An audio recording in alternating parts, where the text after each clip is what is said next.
Welcome to my channel. I hope आप सभी लोग अच्छे होंगे। तो आज हम बात करेंगे DSSP वैकेंसी 2024 जो TGT के लिए वैकेंसीज आई हैं उसके लिए हम आज इस वीडियो में मैं आपको बताऊंगी कि उसकी एलिजिबिलिटी क्या क्या है, कब तक इसके फॉर्म फिल किए जाएंगे और बाकी बेसिक डिटेल्स। तो चलिए शुरू करते हैं।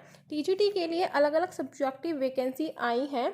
अगर नंबर ऑफ़ पोस्ट की अगर हम बात करें तो उसके वेरिएशंस अलग हैं। अगर आपको डिटेल में नंबर ऑफ़ पोस्ट देखनी है तो आप उसकी एक डिटेल नोटिफिकेशन पर जाकर आप देख सकते हैं। और अगर हम TGT की इसमें बात करें सब्जेक्ट वाइज तो इसमें maths, English, social science, natural science जिसको फिजिकल साइंस के नाम से भी जाना जाता है, हिंदी, संस्कृत, उर्दू, पंजाबी, ड्राइंग।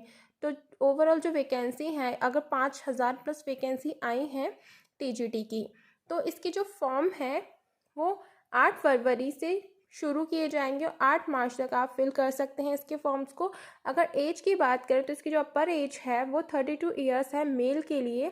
या मेल मैंने इसलिए बोला क्योंकि वुमेन्स को 10 ईयर्स का रिलैक्सेशन दिया गया है महिलाओं के लिए।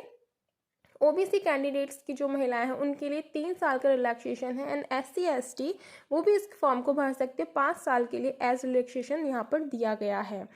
तो अगर हम अब यहाँ पर हम बात करते हैं कि इसमें सीटेट का पेपर 2 ज़रूरी है या नहीं, तो जी हाँ, इसमें आपका सीटेट पेपर 2 क्लियर होना चाहिए। इसमें आपको सीटेट के एग्ज़ाम में अगर आप जनरल कैटेगरी से, ये आप ध्यान से सुनिएगा, अगर आप जनरल कैटेगरी से हैं तो आपके 90 या फिर 90 प्लस मार्क्स होने चाहिए। अगर अदर स्टेट OBC है तो भी आपके 90 and 90 plus marks CTET paper 2 में होने चाहिए। अगर आप दिल्ली OBC से हैं तो आपके 82 मार्क्स होना कंपलसरी है। तो अब हम बात करते हैं लैंग्वेज की। जैसे कि अगर आपको इंग्लिश, हिंदी, संस्कृत, उर्दू या पंजाबी में से किसी का टीचर बनना है तो आप इस फॉर्म को फिल कर सकते हैं। और इसमें आपको आपकी ग्रेजुएशन और BEd होना ज़रूरी है। ग्रेजुएशन और BEd आपकी हो और ग्रेजुएशन में आपके पास या तो अगर जैसे आपको इंग्लिश का टीचर बनना है तो इंग्लिश हो। यहाँ पर सब्जेक्ट कॉम्बिनेशन की बात नहीं की गई है। यहाँ पे ये एक बहुत अच्छा प्लस पॉइंट है क्योंकि KVS या NVS के जब फॉर्म निकलते हैं तो उसमें एक सब्जेक्ट कॉम्बिनेशन बनाया जाता है कि आपके पास एटलीस्ट 2 ये वाले सब्जेक्ट होने चाहिए। तो काफ़ी सारे ऐसे बच्चे होते हैं कि जिनका वो सब्जेक्ट कॉम्बिनेशन नहीं बन रहा होता है तो वो उस फॉर्म को फिल नहीं कर पाते हैं। लेकिन DSSP में ऐसा कुछ भी नहीं है। बस इतना बोला गया है कि आपके पास ये सब्जेक्ट ग्रेजुएशन में होना ज़रूरी है जिसके आप टीचर बनना चाहते हैं।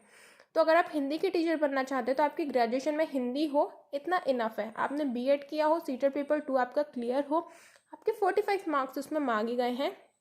लेकिन जिन बच्चों के पास 45% नहीं है, जिन बच्चों के, तो उनके पास अगर PG की डिग्री है, उन्होंने अगर वो पोस्ट ग्रेजुएशन उन्होंने अपनी कर रखी है तो वो भी इस फॉर्म को फिल कर सकते हैं।